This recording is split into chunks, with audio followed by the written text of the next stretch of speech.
Hey guys, Quantum Light here, and welcome to another episode of Why They Don't See Play. This, of course, is a segment on my channel where I shine some light on a couple cards that don't really see play, whether they're staple cards, or used to be staple cards, or just anything that doesn't work in their archetype or deck type. And this week, if you turn your attention to my assistant here, you'll see that this week we're going to be talking about Ghostrick Warwolf.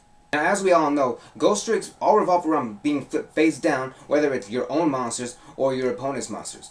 Now, there are times when they can also attack directly thanks to a couple field spells, and there's also some that allow your opponent to attack you directly, mainly because you need to protect yourselves, but rather than your life points, you want to protect your monsters as well.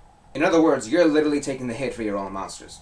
Now, given everything that we've been through with the archetype itself, we all know that it's mostly just attacking your opponent directly, or just stalling just to get anything off. Now, mostly the stalling is just used for tributes, such as the monarchs, or basically anything, sometimes the Egyptian gods. Because of that, they became nothing more than an engine.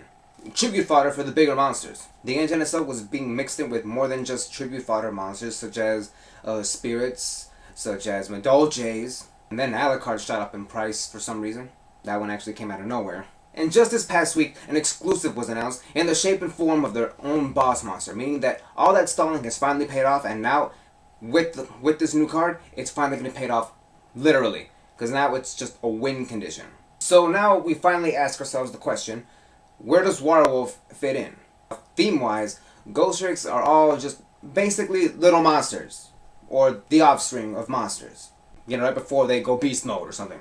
Frankenstein's monster, witches, zombies, vampires, so much more. And this right here is a werewolf. Correction! Warwolf. Gene Warped Warwolf, Pitch Black Warwolf, TG Warwolf. I see what you did there, Konami. Now, Ghostrick Warwolf, for a level 3 monster, especially in the Ghostrick archetype, it has a pretty decent stat. Mainly 1400 attack, 1500 defense. This is where everybody gets a little iffy on this card. And this is the reason why it doesn't see play. Because this right here, aside from the summoning condition like every other Ghostrick monster, once it's flipped face up, you inflict 100 points of damage to your opponent for each set card on the field. That right there sounds pretty good. Like, I mean, it's taking advantage of the whole set thing that Ghostricks do. But again, this is 100 points of damage. Now you're probably thinking that, oh well, same thing, you know, like it doesn't matter. At least it's doing something because, you know, it's filling its role with a theme here with monsters that are face down. True, but this is 100 points of damage. I could probably look beyond that, but why would you want to do that? My God, this segment should be called "Why do you want this card to see play?" or "Why do you want it to be played?" Why should you run it is a better question. Well, with the way they keep stalling themselves and they keep flipping themselves face down, at best you'll probably inflict maybe 700, 800 tops at least. But see, here's the thing. Why would you want to go through all that trouble setting everything up, literally setting everything up, when you can just inflict 800 direct right then and there with Ookazi? Remember, this is counting all spell, trap, and monsters. So that should be possible enough. I mean, again, with the stalling and everything, it should be easy to pull off. This is 100 points of damage. That's like trying to inflict 100 damage for every card in your hand. And even then, that's not going to be that big a deal. Level-wise, he would be good. You know, it could be overlaid with another level 3, because, you know, Ghostricks do have a lot of level 3s, in order to be bringing out Alucard or any other rank 3. The fact that he's a zombie, all the more reason to run Book of Life. You know, sometimes you don't want to be setting him face down, because sometimes you don't have the right requirements in order for you to take, in order for your life points to take the hit for your monsters. Sometimes you just want to special summon them for this exact reason. Ghostricks don't necessarily burn life points. In fact, again, they're all just about stalling and attacking directly if possible, while your opponent just does the same thing but halves the battle damage. Meanwhile, there's also Ceasefire. Ceasefire may be at 1, although it really does shock me that it didn't go to 2 like Rhoda.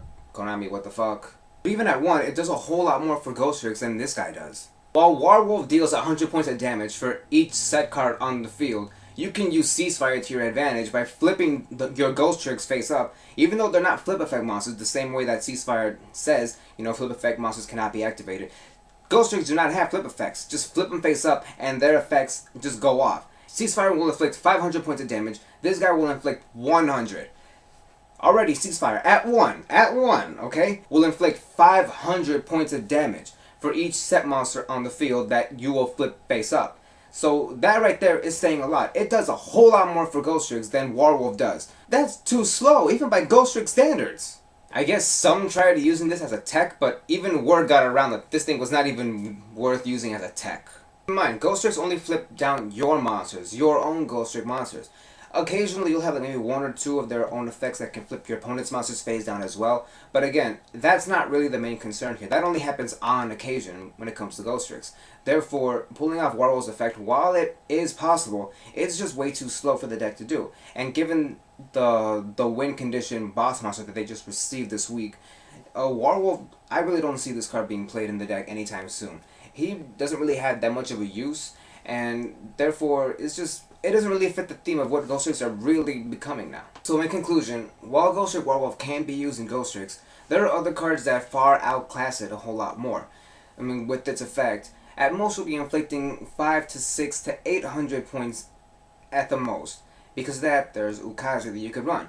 And then there's also Tremendous Fire if you really want to inflict a lot more than just, the basic.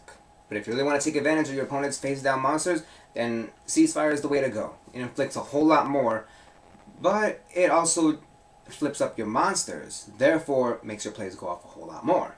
So unless Ghostricks get at least some more use, maybe some burn variant, we might see Warwolf in action. Alright, thanks for watching, guys. I'll see you in the next video, and be sure to subscribe and like this video as well. And give me a comment down below and any suggestions of any cards that you want me to talk about next. Lights out!